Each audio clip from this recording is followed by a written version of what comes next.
What's good, YouTube? This is your boy Big Kaz, chilling on the Sunday night. Hope y'all had a great weekend. Some good food. Folks, fun like the old McDonald's slogan back in the early 90s. Hope y'all had a nice, relaxing weekend. Get ready for the work week.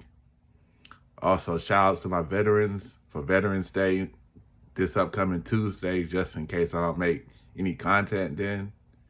You know, y'all the bread and butter of this country. Y'all fought for this country during wars and everything. So shout outs to you all.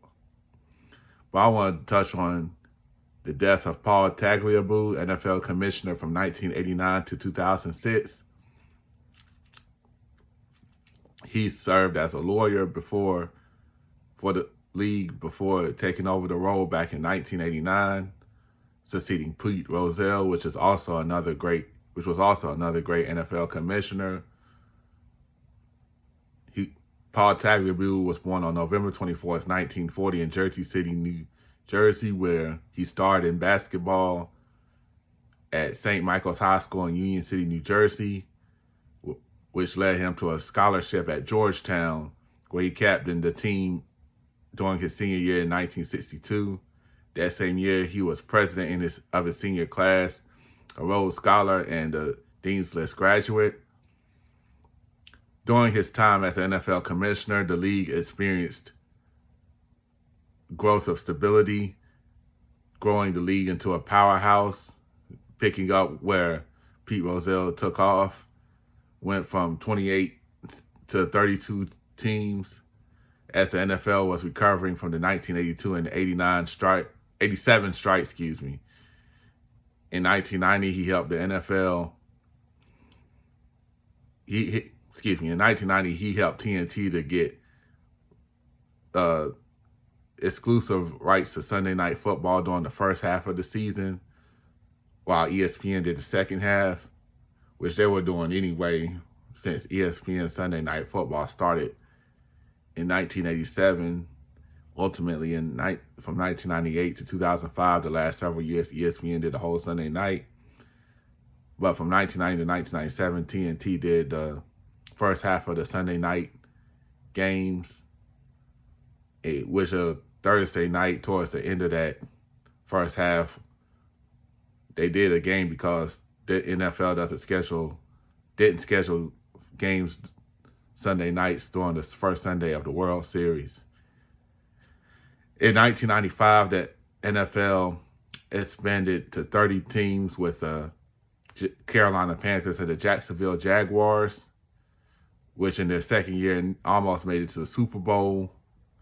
Jacksonville started off pretty good, but then fell off with some good years in between. On the other hand, Carolina has struggled for the most part except a few years. Towards the end of Tagliabue's tenure, they went to the Super Bowl during the 2003 season, narrowly losing to the New England Patriots in Super Bowl 38. In 1999, he revived the Cleveland Browns franchise, which the personnel moved to Baltimore in 1996, and hence the Baltimore Ravens was born. With the Cleveland Browns franchise being reborn in 1999, their colors, their history, their uniforms, etc. remained. And in 2002, the Houston Texans entered the league.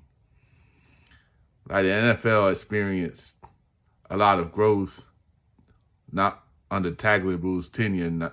Also, players such as Dan Marino, Joe Montana, even though he was on the downside during the first part of Tagliabue's tenure, Jerry Rice, John Elway, Dan Marino.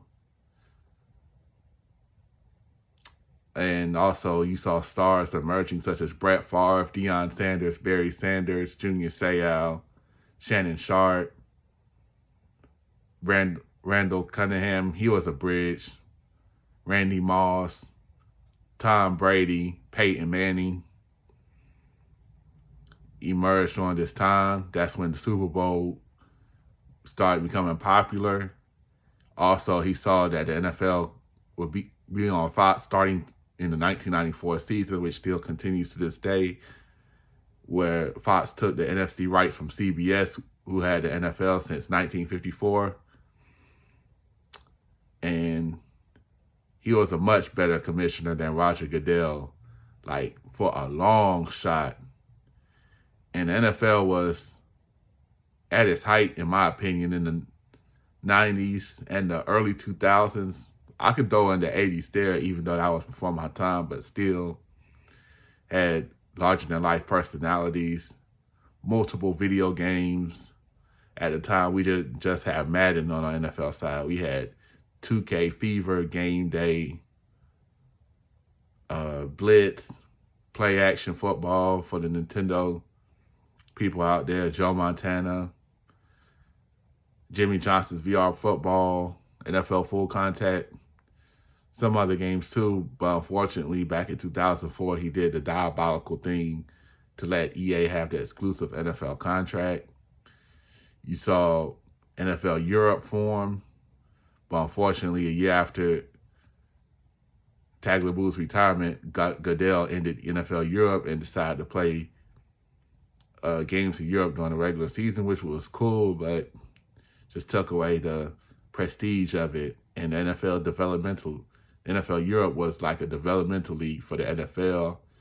Stars such as Kurt Warner started NFL Europe in the Arena League, then went to the St. Louis Rams, won the Super Bowl in '99, led them to a Super Bowl in 2001.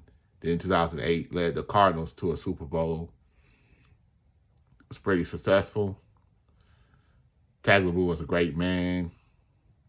He canceled week 2 of the 2001 NFL season due to the 9/11 attacks and moved those games to the end of the season, which pushed the Super Bowl to February, which has been permanently since 2004. And that 2001 season, the Super Bowl was played as February 2002. It's 2003 kept its original Super Bowl date. Tagliabue was also took a stand against Arizona for not recognizing Martin Luther King Jr. Day, where he moved Super Bowl 27 from Phoenix to the Los Angeles area, Pasadena, back in 1993. And during the Centennial Class of 2020, he was elected to the Pro Football Hall of Fame and was enriched in 2021. Tagliabue did an excellent job as an NFL commissioner. Many owners, coaches, personnel, and his family and friends will miss him. This is your boy, Big Kaz. I'll catch you next time. Take care.